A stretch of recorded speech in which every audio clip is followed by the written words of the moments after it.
우리 신앙생활은 선택하는 삶입니다. 하나님의 선택. 신앙생활의 가장 중요한 주제가 선택이에요. 하나님이 우리를 선택하시고 또 그 선택하신 하나님에 대한 우리의 응답도 사실은 선택이죠. 의지적 응답을 하는 것입니다. 자, 구원의 사건, 우리가 구원받는 사건 시작은 바로 하나님의 선택으로부터 시작이 되죠. 물론 여기서 말하는 하나님의 선택이란 구별, 다시 말하면 누구는 선택해서 구원하기로 작정하고 누구는 멸망시키기로 작정한 이것을 의미하는 것이 아니라 하나님의 소위 오래전부터 계획하심을 의미하고 있는 것이죠. 어느 날 지나가다가 내가 우연히 구원받은 게 아니라는 겁니다. 하나님이 오래전부터 계획하시고 작정하시고 그리고 예정하셨다는 것이죠. 자, 에베소서 1장 3절에서 4절을 보면 찬송하리로다 하나님 곧 우리 주 예수 그리스도의 아버지께서 그리스도 안에서 하늘에 속한 모든 신령한 복을 우리에게 주시되 곧 창세 전에 그리스도 예수 안에서 우리를 택하사. 창세 전에 하나님이 우리를 택하셨다 말씀하고 있어요. 자, 이 놀라운 사건을, 창세 전에 택하신 사건을 수용하는 것은 우리의 의지적인 결단이에요. 의지적인 선택이에요. 로마서 10장 9절에 내가 만일 내 입으로 예수를 주로 시인하며, 내 입으로 예수를 주로 시인하는 것, 내가 시인해야 되는 거예요. 아무리 하나님이 우리를 선택하셔도 우리가 그것을 받아들이지 않으면, 구원은 선물인데 선물을 받아들이지 않으면 그건 절대로 내 것이 될 수가 없는 거죠. 만일 내 입으로 예수를 주로 시인하며 또 하나님께서 그를 죽은 자 가운데 살리신 것을 내 마음에 믿으면 구원을 받으리라. 내가 그것을 마음에 믿어야 돼요. 그 누가 믿어 주겠어요? 내 대신에 내가 믿어야죠. 그렇죠? 또한 하나님이 우리를 하나님의 자녀로 삼으시는 것 하나님의 선택이에요. 너희가 전에는 그 기쁘신 뜻대로 우리를 예정하사 자기의 아들들이 되게 하셨으니, 그 기쁘신 뜻대로 우리를 정하셔서 하나님의 아들이 되게 하신 것이 하나님이에요. 그 하나님의 자녀로 살아가기로 결단하는 건 또한 우리의 응답이죠. 너희가 전에는 어둠이더니 이제는 주 안에서 빛이라. 빛의 자녀들처럼 행하라. 우리가 빛의 자녀가 되는 건 하나님의 부르심이지만 빛의 자녀들처럼 살아가고 행하는 건 우리의 몫이에요. 우리가 결단하고 선택해야 되는 거예요. 어둠의 자식으로 살 것인가, 빛의 자녀로 살 것인가 하는 것이죠. 또한 우리가 천국 백성이 되게 하신 것 하나님의 선택이죠. 너희는 택하신 족속이요. 택하신 족속이요. 왕 같은 제사장들이요. 거룩한 나라요. 하나님의 소유된 백성이니. 하나님 나라의 백성으로 우리를 선택해서 부르셨어요. 그렇지만 우리가 그 백성으로 하나님의 나라를 이루면서 살아가는 건 우리가 해야 할 몫이죠. 데살로니가 후서 1장 5절에 보니까 그 나라를 위하여 너희가 또한 고난을 받느니라. 하나님의 나라를 위하여 고난을 받는 건 우리가 택하는 몫이에요. 우리가 그렇게 살기로 결단해야 되는 거죠. 많은 사람들이 하나님의 선택에 대해서 감사합니다. 그리고 그 은혜를 받기를 좋아합니다. 그런데 거기에 만족하며 살아가는데 그친다는 거예요. 다시 말하면 선택의 은혜에 머물러서 거기서 끝나는 것이 아니라 우리도 선택적 삶을 살아야 한다는 겁니다. 우리가 결단하고 붙들어야 할 그 삶을 우리가 선택하고 살아야 된다는 거예요. 하나님의 비전, 그거 우리가 선택해야 돼요. 우리가 붙들어야 돼요. 하나님의 가치, 그것도 우리가 붙들어야 돼요. 그리고 하나님 나라, 그것도 우리가 붙들어야 돼요. 하나님의 의, 우리가 붙들어야 돼요. 우리가 그것들을 붙들기로 결단해야 되는 것이죠. 누가 해주겠어요? 하나님은 우리가 그것을 붙들고 헌신하기를 원하시는 것이죠. 아무리 우리가 하나님의 은혜로 주님을 알고 믿게 되었다 하더라도 여전히 선택해야 할 세상의 삶이 우리 안에 놓여 있다는 것입니다. 자, 과거에는 우리가 세상 속에서 이 삶을 살아갈 때 이 선택하는데 예수 믿기 전에는 고민하지 않았어요. 뭐하러 고민을 해요? 남이 다 가는 길을 가면 되잖아요. 세상 풍조를 따라 살아가면 되잖아요. 트렌드 있잖아요. 트렌드. 직업도 트렌드가 있잖아요. 학교도 트렌드가 있잖아요. 그 트렌드를 따라 살아가면 돼요.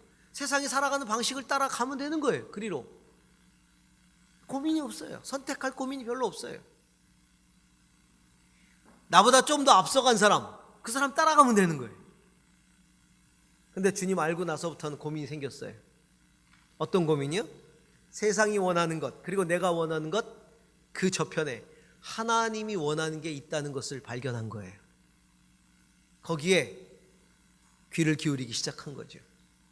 하나님이 원하는 가치가 있고 그 가치를 따라 살아가야 할 삶의 방식이 또 있고 그 방식을 통해 추구해야 할 하나님의 목적이 있다는 것을 깨닫게 된 거예요. 더 중요한 것, 그 목적을 이루기 위해 내가 포기할 게 있다는 사실을 알게 된 거죠. 옛날에는 내가 하고자 하는 것들을 위해서 절대로 포기하지 않았는데 하나님의 목적, 하나님의 가치를 이루기 위해서는 포기해야 될 것이 있다는 사실을 알게 된 것입니다. 신앙적인 선택, 영적인 선택을 할 수밖에 없게 되었어요. 그렇죠? 우리가 신앙 가지면서 이제는 신앙적인 선택을 할 수밖에 없게 되었죠. 매 순간 선택해야 됩니다. 학교, 전공, 직업, 결혼, 인간관계, 비즈니스 방식 다 선택해야 되는데 어떻게 영적인 선택을 해야 될까? 자, 여러분, 신앙이 깊다는 말을 합니다. 무엇이 신앙 깊은 겁니까? 기도를 많이 하는 것, 뜨겁게 하는 것. 물론 신앙이 깊을 때 기도도 뜨겁게 나와요. 그런데 그것은 깊은 신앙의 한 부분에 불과합니다. 성경 많이 보는 것, 큐티 잘하는 것, 그것도 깊은 신앙의 한 부분에 불과합니다. 깊은 신앙은 전체적인 삶을 통해 봐야 돼요. 삶을 전체적으로 들여다볼 때 어떤 신앙이 믿음이 깊은 신앙이냐, 그 전체적인 삶 가운데 내가 선택해야 될 기로에서 항상 영적인 선택을 할 때 그 신앙이 진짜 깊은 신앙이에요. 저는 기도 많이 하는 사람들이요, 엉뚱한 선택하는 거 너무나 많이 봤어요. 비윤리적인 삶을 사는 사람 중에서도 기도 많이 하는 사람 얼마나 많은데, 참 아이러니죠. 제가 제일 불가사의한 일은 기도를 그렇게 많이 하는데 왜 영적인 선택을 안 할까? 도대체 뭘 기도하는 건가? 뭐 음성을 듣는다고 하는데 뭘 들은 건가? 선택을 하는 걸 보면 이건 영적인 선택이 아니에요. 여러분, 진짜 영적인 삶은요, 진짜 믿음의 삶은 영적인 선택, 하나님이 기뻐하는 선택을 하면서 일평생 사는 거예요. 순간순간마다 내가 결정해야 될 것들에. 그게 믿음이 좋은 사람이고 깊은 사람입니다.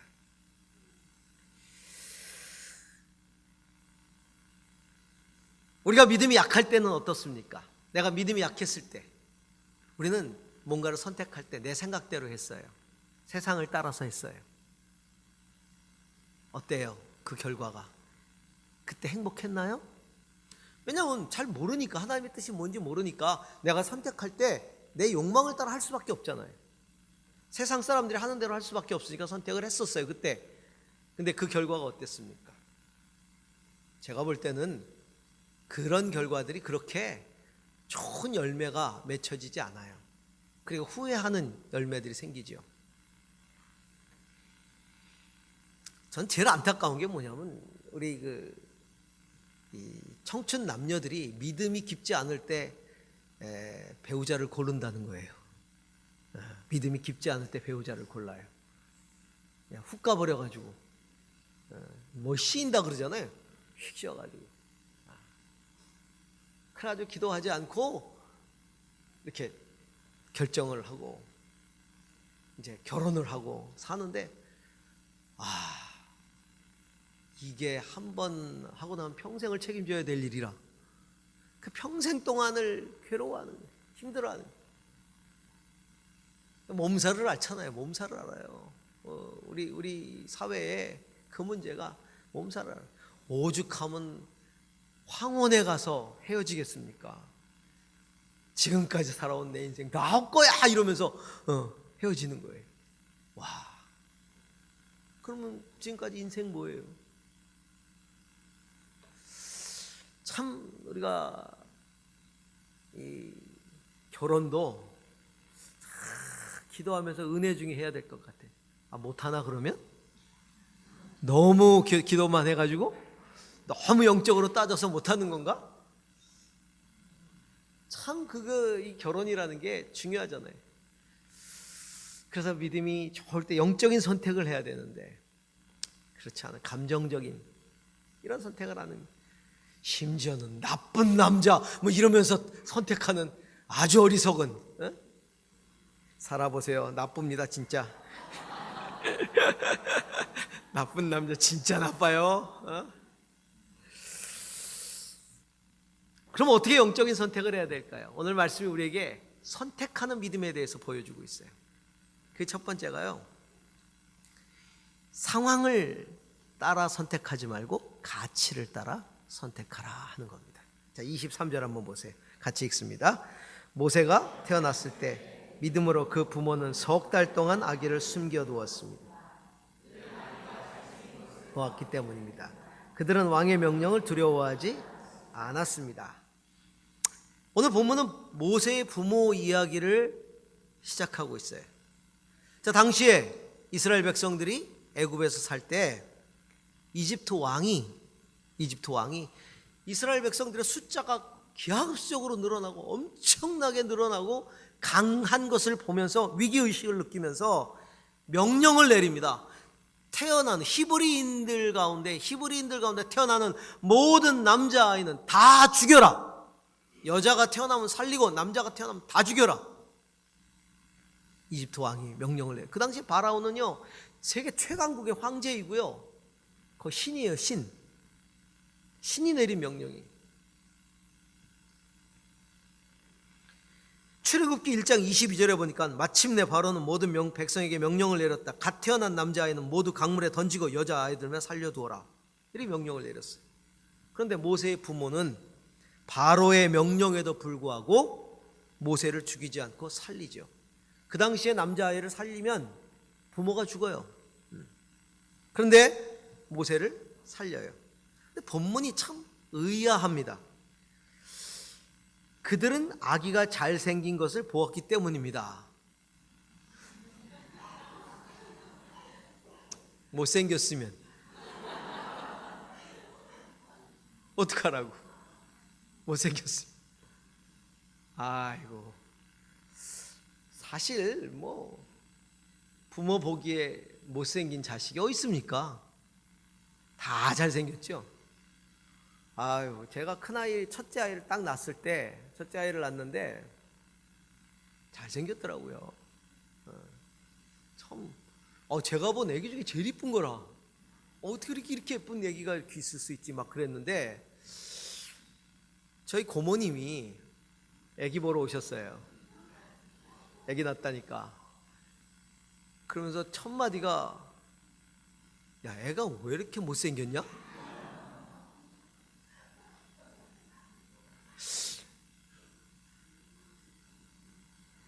영안이 안 열려서 그래. 요즘 말로, 요즘 젊은 애들이 쓰는 말로 그것을 팩폭이라 그럽니다. 팩트 폭격 내지는 여러분, 사실을 가지고 폭격을 하는 거예요. 근데 이게 팩트가 아닌데,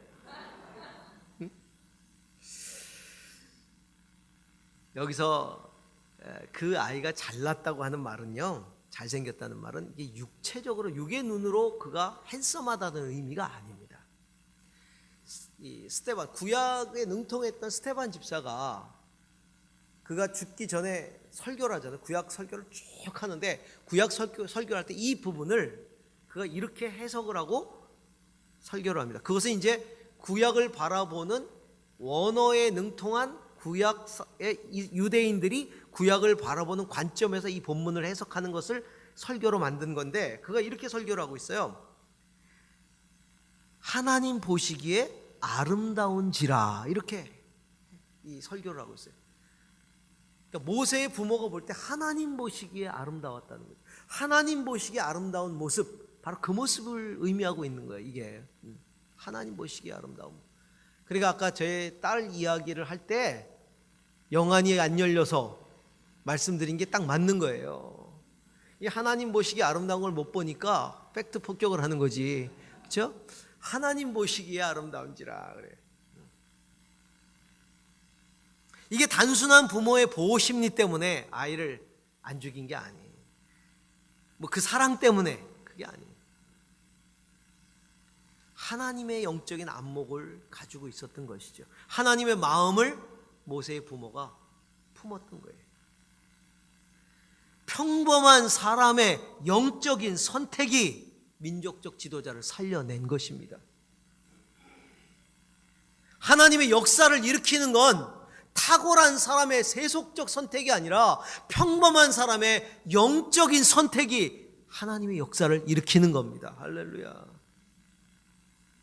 세상은 탁월한 사람의 세속적 선택을 요구합니다.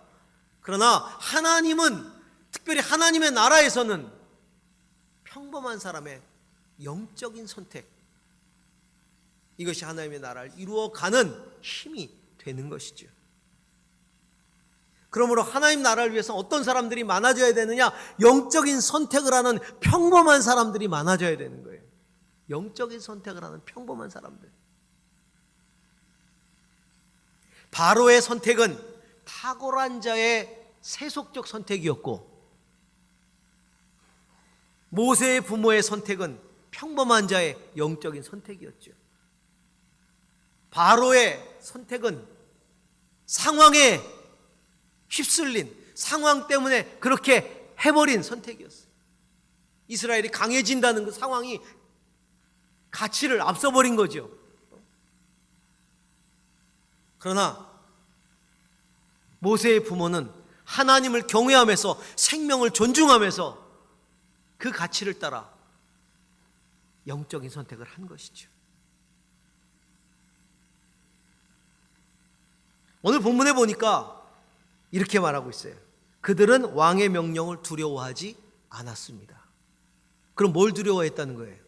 하나님의 말씀, 하나님의 뜻, 하나님의 진리를 두려워했다는 겁니다. 그것을 상황보다 더 앞섰다는 거죠. 앞세웠다는 거죠. 왕의 명령이 상황이라면 하나님의 명령은 가치입니다. 모세의 부모가 두려워한 것은 바로 하나님이었어요. 출애굽기에 보면 이 일을 좀 더 자세히 풀면서 바로가 제일 먼저 히브리 산파들에게 아이들을 죽이라고 명령한 걸로 나와 있죠. 그 산파들에게. 그랬는데 그들은 하나님을 두려워하여 애굽 왕의 명령을 어기고 남자 아기들을 살린지라, 이렇게 기록되어 있어요. 하나님을 두려워하여 애굽의 명령을 어겼다.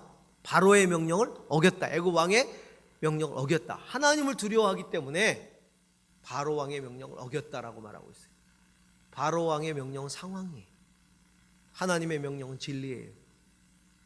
진리를 더 두려워한 거죠. 가치를 더 두려워한 거예요.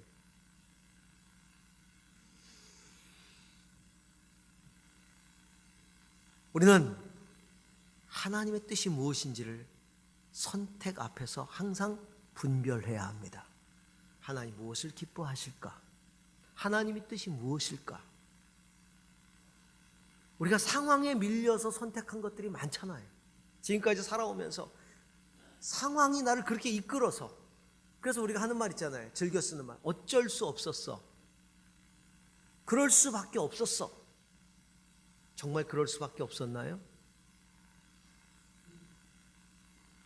조금 더 깊이 생각하고 판단하고 하나님의 뜻을 붙들고 손해보더라도 힘들더라도 그 하나님의 뜻을 선택할 수는 없었나요?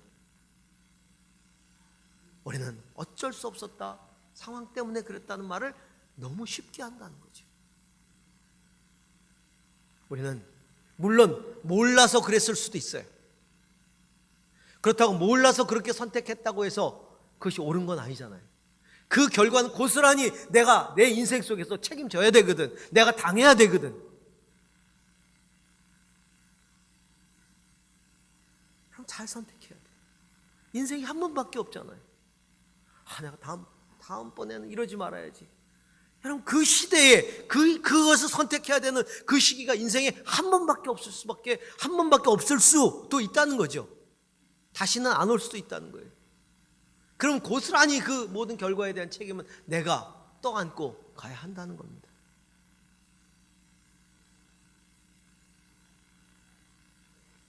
정말 이것이 나를 하나님 안에서 하나님 뜻 안에서 행복하게 해주는 것들인가?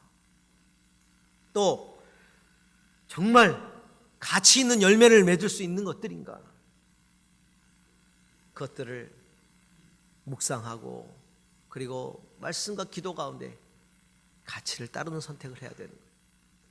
자, 두 번째는요, 목적을 따르는 선택을 하라. 현실보다는 목적을 따르는, 목적이 이끄는 삶. 조금 더 영적으로 표현을 해본다면 비전이 이끄는 삶을 선택하라. 현실의 안위보다는 거룩한 목적을 따라 선택하라. 현실의 안위를 보장해주는 그런 길이 있어요. 그걸 선택하면 현실의 안위는 보장이 돼요. 그러나 거룩한 목적을 잃어버릴 수 있어요. 내가 거룩한 목적을 향해서 그 길을 선택할 때 현실의 안위는 사실은 보장이 안 될 수도 있어요. 그럴 때 우리는 무엇을 선택할까?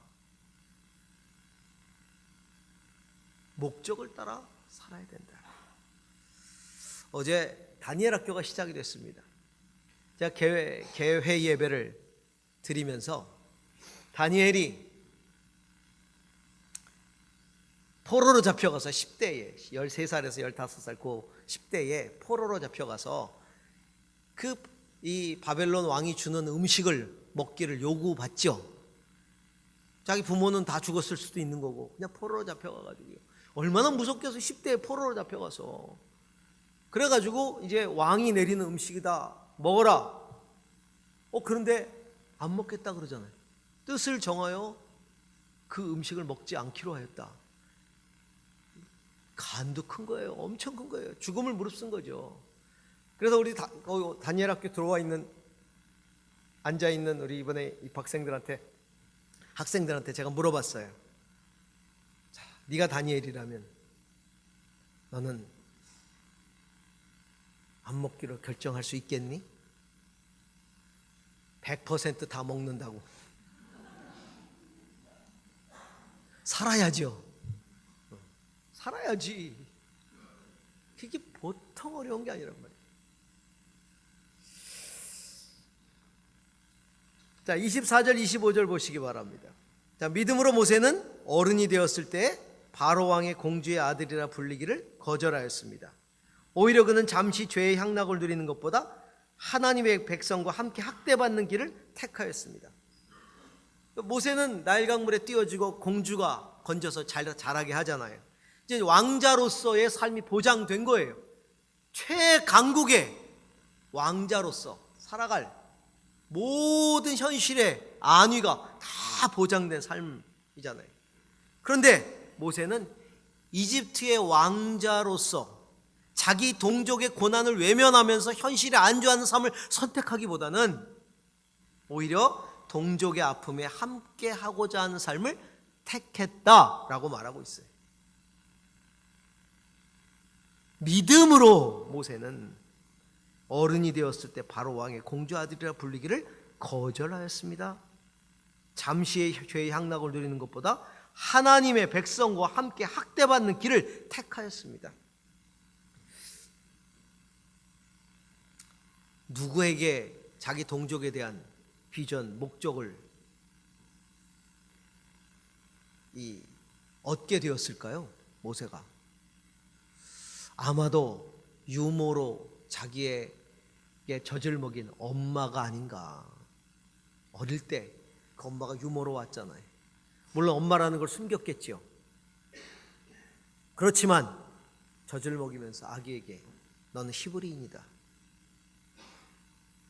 고난받는 히브리 민족의 아픔을 외면하지 말아라. 그 이야기를 했을 거예요. 어릴 때 들은 이야기. 그리고 자란 후에도 유모하고 만날 기회가 있었을런지는 잘 모르겠어요. 그러나 그 가슴 속에 있었던 그 가치, 그 목적, 그 비전, 이 민족을 살려내야 한다는, 그때까지만 해도 민족을 이끌고 나가서 출애굽을 시키고 이런 생각은 아니더라도 어찌됐든 고난받는 내 민족을 위해서 뭔가 내가 할 수 있는 일들은 해야 되겠다고 하는 그런 생각을 가지고 있었을 거예요. 그는 그 길을 선택했다. 현실적 안위가 아니라 동족을 향한 거룩한 목적을 이루는 삶을 선택했다. 그런데 오늘 이 성경 구절 가운데 눈에 들어오는 단어가 하나 있어요. 거절이란 단어예요. 거절. 오늘 성경을 보니까 바로 왕의 공주의 아들이라 불리기를 거절하였습니다.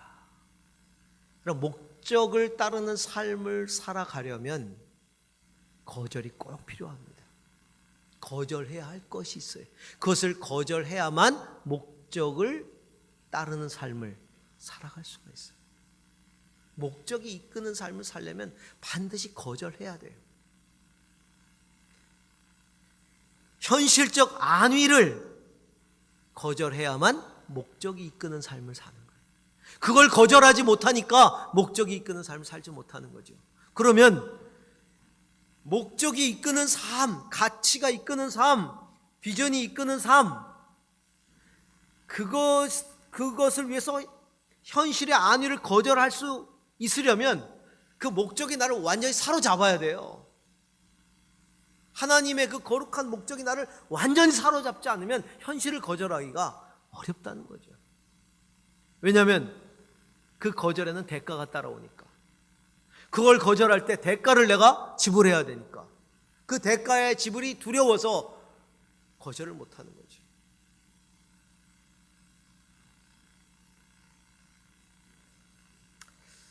얼마 전에 내가 목회자 체육대회를 갔어요. 한참 체육대회가 진행되는 중에 교계 어르신들이 몇 명이 나를 불러요. 저를. 그래서 갔어요. 갔더니 이렇게 저를 몇 분이 이렇게 둘러싸더니 은밀하게 얘기하는 거예요. 이 목사, 이번에 지방선거 후보에 나오는 어느 모 후보를 우리가 도와야 돼. 교계가 도와야 돼. 그래서 제가 도우세요? 그랬죠. 그랬더니 그게 아니고 이 목사가 좀 도와야 돼. 제가요? 네. 그 교회에서 그 후보로 나가는 그분을 위한 출정 예배, 출정하는 그분을 축복하고 좋은 의미로 축복 예배겠죠. 그 예배를 드릴 수 있도록 교회를 사용할 수 있게 좀 허락을 해라. 그래서 제가 못합니다 그랬어요. 못합니다. 왜 못하냐 깜짝 놀라죠. 감히 어르신들이 얘기를 하는데. 제가 외람되지만 저희 교회 철학과 목적은 그겁니다. 교회는 만민이 기도하는 집입니다. 기도하는 목적 외에는 사용하지 않습니다. 특별히 정치적인 목적으로는 사용하지 않습니다. 저희는 대통령 후보가 와도 인사를 안 시킵니다.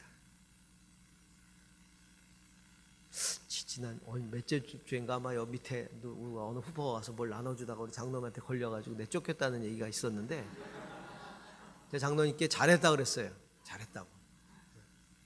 얘가 어디라고 와가지고. 물론 저 개인적으로도 지지한 후보가 있죠.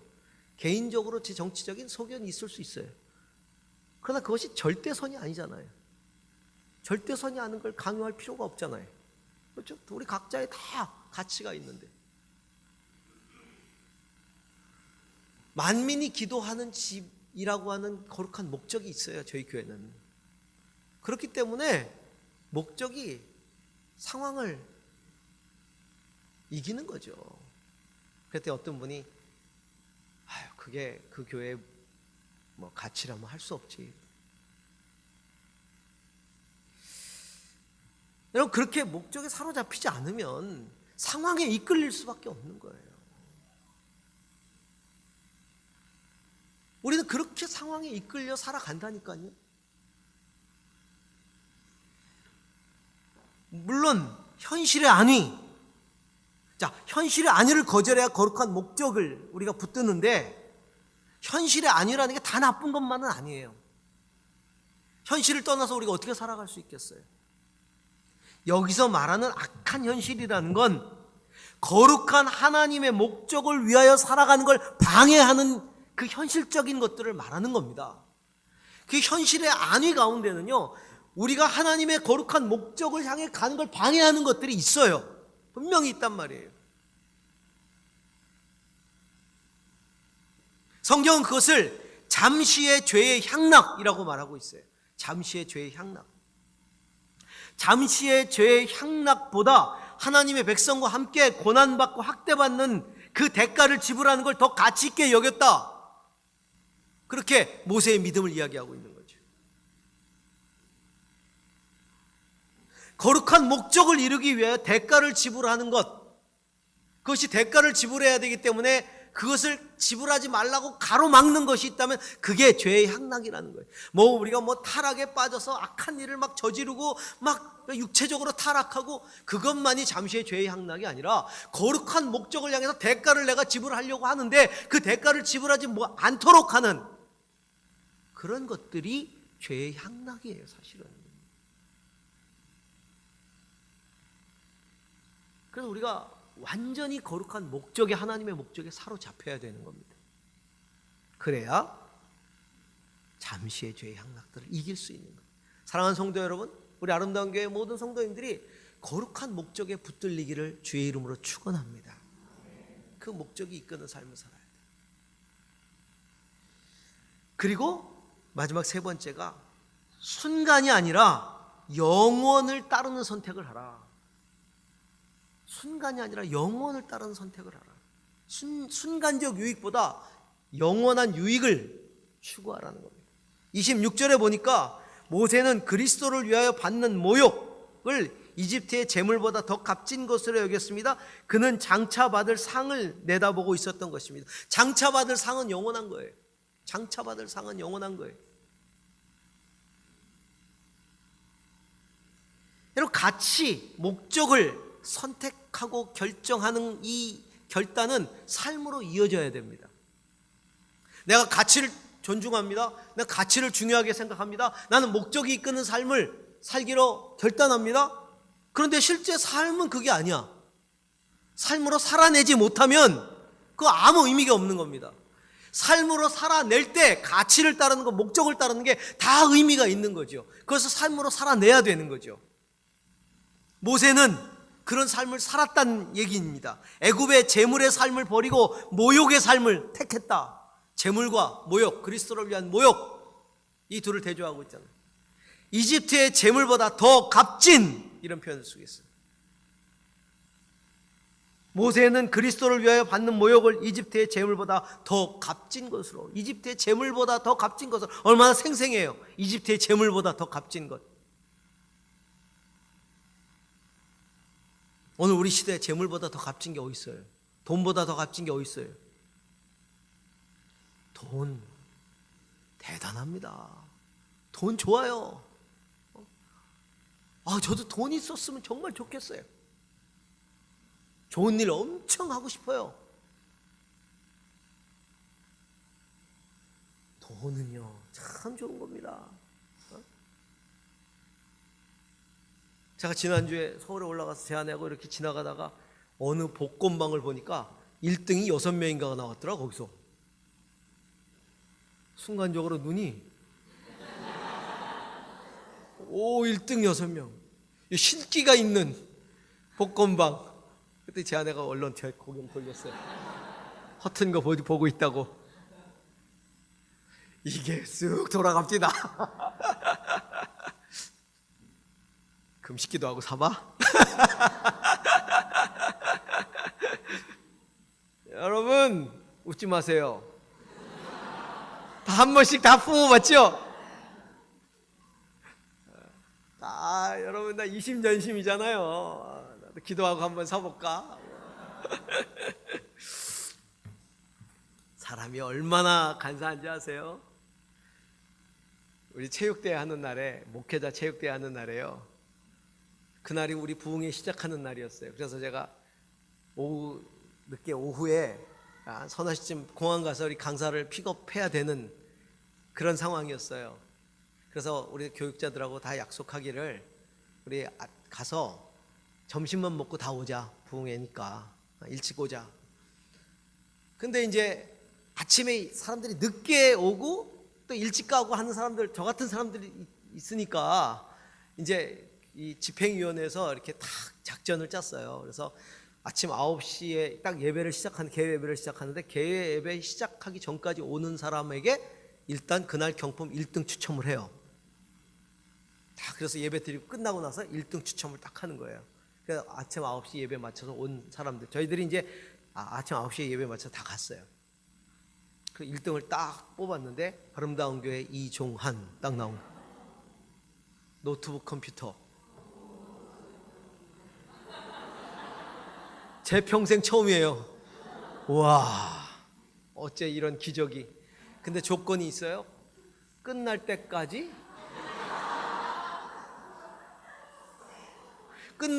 있어야 돼요. 다 경기 끝날 때까지. 그리고 제일 마지막에 수여식이 있는 거야. 중간에 가면 못 받아요. 우리 부목사님 공항 보내고 그 노트북 타겠다고 내가 끝까지 남아있지 않았겠습니까? 사람들이 전부 다 의아해해요. 아직도 안 가셨어요? 왜 안 가십니까? 그날 왜 안 가는 얘기를 한 10번은 들은 것 같아. 재물 이거 힘 있어요. 그 어느 때보다 그 재물의 힘을 우리가 잘 아는 시대를 살고 있잖아요. 분위기는 바뀌고 있지만 여전히 유전무죄, 무전유죄 여전합니다. 여전해요. 요즘 우리 시대 화두가 되고 있는 가진 자의 갑질. 그가 가졌으니까 갑질하지. 그렇잖아요. 자기가 갑질할 만한 위치에 있고 갑질할 만한 소유를 하고 있으니까 갑질을 하는 거예요. 그 사람이. 권세자들의 성폭력, 요즘 시대 화두잖아요. 보통 사람은 상식적으로 생각지도 못한 일들을 그들은 하고 있는 거예요. 저는요, 인사청문회 할 때마다 진짜 뚜껑이 열려버려요. 진짜 막 폭발할 지경이. 왜? 인사청문회에 나오는 사람 정도 되면 어느 정도 식견이 있고 공부하고 전문성을 가지고 정말 탁월한 리더십 가지고 인정받은 사람이 나오잖아요. 그런데 나오는 사람 중에 제대로 검증할 때 클린하게 통과하는 사람은 한 명도 없어요. 보면 다 위장 전입, 뭐 무슨 세금, 심지어는 그 연금이 얼마 된다고 의료 보험, 그걸 안 냅니까? 세상에 안 걸리는 게 없는 거야. 안 걸리는 게 어떻게 있는 사람은 그걸 걸려야 그게 커리어인가? 그게 스펙이에요? 아니 어떻게 가진 자 있는 자들의 삶이 이렇게 깨끗하질 않냐 말이죠. 아니 그렇게 사람이 없어요? 여러분도 지원해 보시면 될 거예요. 다 클린할 거예요. 그걸 보면서 저는 막 너무 속이 상해요. 너무 속이.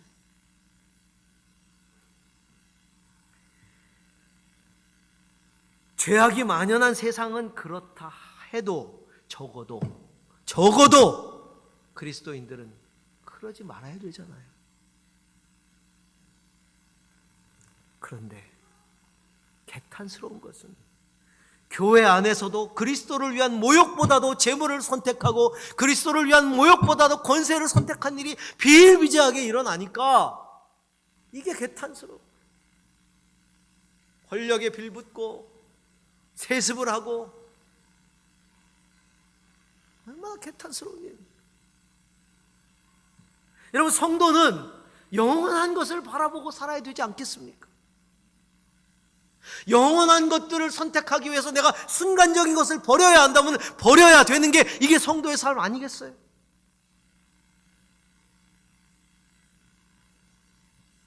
오늘 성경은 모세가 그리스도를 위한 모욕을 선택했다. 그리스도를 위한 모욕을 선택했다. 이집트의 재물보다 더 값진 것으로 여겼다. 그리스도를 위한 모욕을. 여러분, 그가 그리스도를 알았겠어요? 예수를 알았겠어요? 모세가? 알 리가 없죠. 그러나 모세가 이집트의 재물보다 더 중요한 가치를 선택한 그 삶은 나중에 하나님이 그를 통해 그 계보가 이어져서 결국 그리스도를 위한 이 구속사의 귀한 시발점이 되게 만들었다는 겁니다. 오늘 내가 선택하는 것,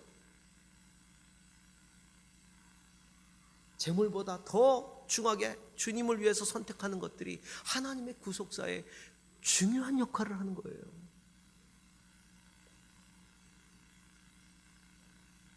사랑하는 성도 여러분, 우리가 영원한 나라를 바라보고 있다면, 그 나라에서 받을 상을 바라보고 있다면 그리스도를 위한 모욕의 가치를 재물보다 더 높이 여겨야 할 것입니다. 마지막 이야기만 드리고 마치려고 합니다. 제가 지난주에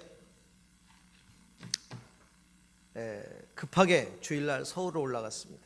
그 이유는 제 아내의 제일 위에 오빠죠. 지금 현재 살아계시는 분 가운데 제일 위에 오빠께서 갑자기 사경을 헤맨다는, 그래서 가족들 다 갑자기 소집을 했어요.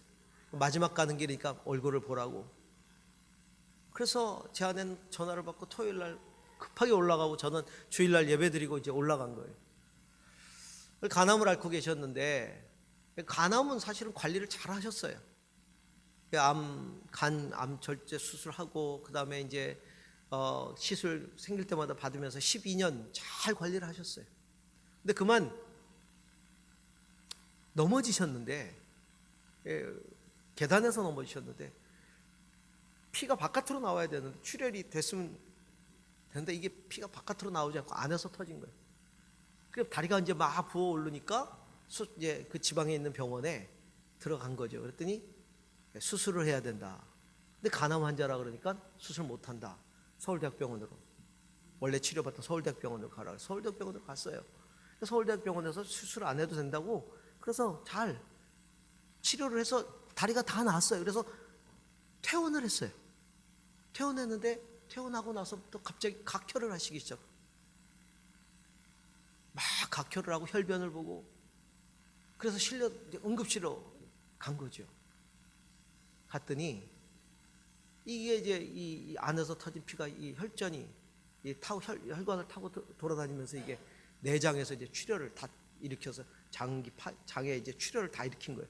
그 장에 이제 출혈이 일어나면서 이게 장마다 고이고 이제 이게 폐도 그래가지고 각혈하고 혈변을 쏟고, 그러면서 폐를 찍었더니 폐가 다 하얘요. 두 개 다.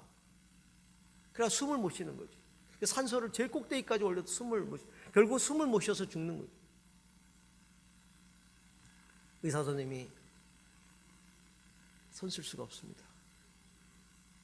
지금 간도 나쁘기 때문에 약을 함부로 쓸 수도 없고, 준비하십시오. 가족들 다 모이십시오.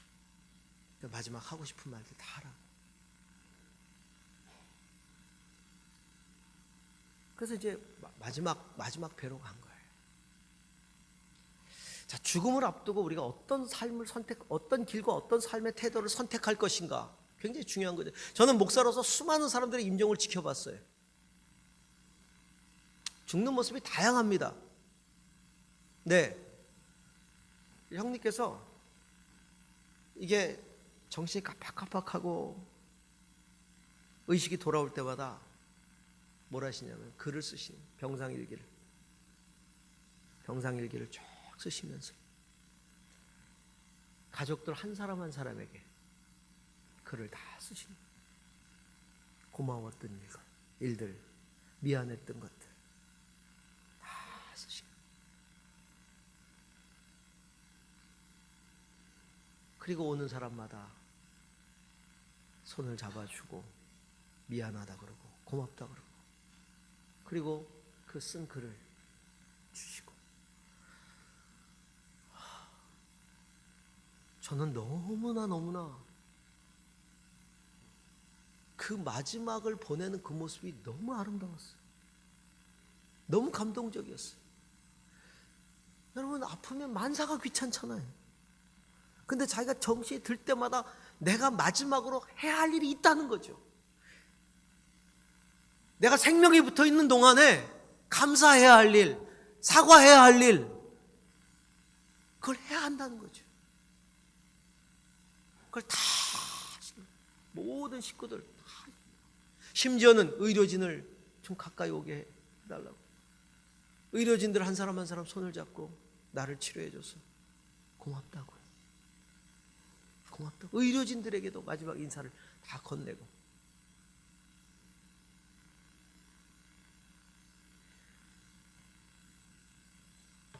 뭐 제가 할 수 있는 일 없잖아요. 가서 기도해드리고, 가족들은 이제 마지막 장례 절차 의논하고 어떻게 할 것인가. 기적이 일어났어요. 의사가 이야기한 시간들을 넘어가기 시작했어요. 다음날, 그 다음날 치수가 안정되기 시작했어요. 살아나기 시작했어요. 숨이 쉬어지기 시작하고, 또 더 중요한 건 본인이 살기로 결단한 거예요. 난 살아야 되겠다. 난 살아야 한다. 3분에 한 번씩 눈을 떠서 시계를 확인하고, 자가호흡을 해야 산다는 걸 알고 산소 수치를 줄여달라고 내가 자가호흡을 하겠다. 그 의지적 결단을 한 거죠. 그 과정 속에, 가족과의 만남 속에 그 폭풍 오열들 제가 다 이루 말할 수가 없어요. 가족들을 보면서 본인이 살아야 되겠다는 의지가 생긴 거죠. 그젠가요? 일반 중환자실에서 나왔어요. 응급 중환자실에서 나와서 일반 병동으로 가셨어요. 살아났어요. 기적이 일어났어요. 정말 기적이 일어났어요.